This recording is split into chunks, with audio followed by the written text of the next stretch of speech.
Hey everybody, it's Brent, Arkansas. Gene and I are headed to Corpus Christi for a couple weeks, and I need to make these two greenhouses self-sustainable for that duration. Nobody's going to come here and take care of it for me. I don't want to keep doing that, so I've got to come up with options that'll allow me to take care of it myself while it's gone.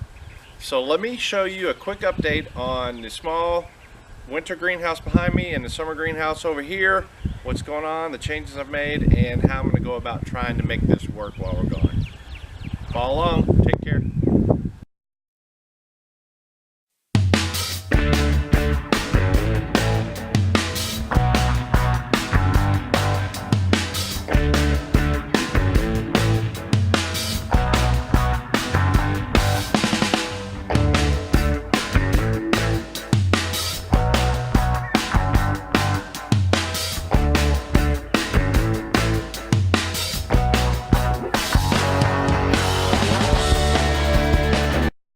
So let's walk into the winter greenhouse. Let me show you what's going on over here. Quick pan.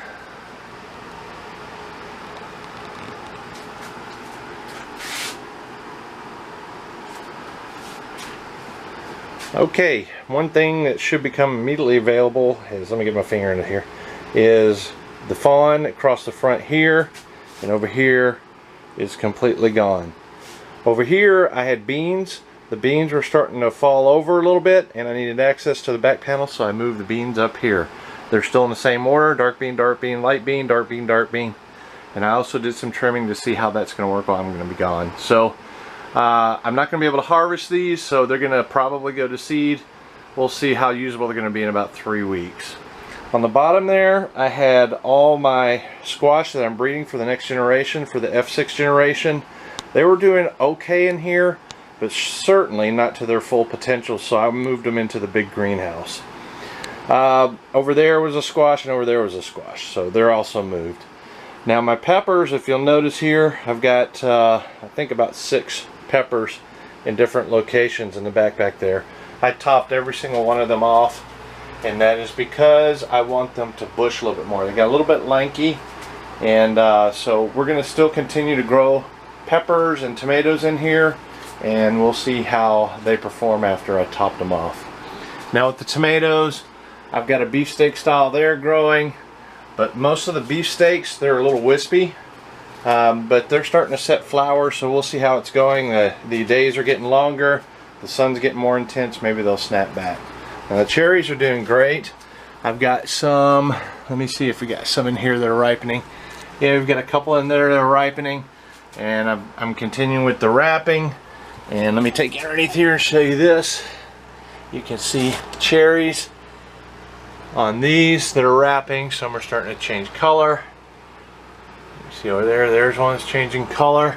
And I'm wrapping them all the way up. They seem to be doing pretty good, so I'm really happy with that.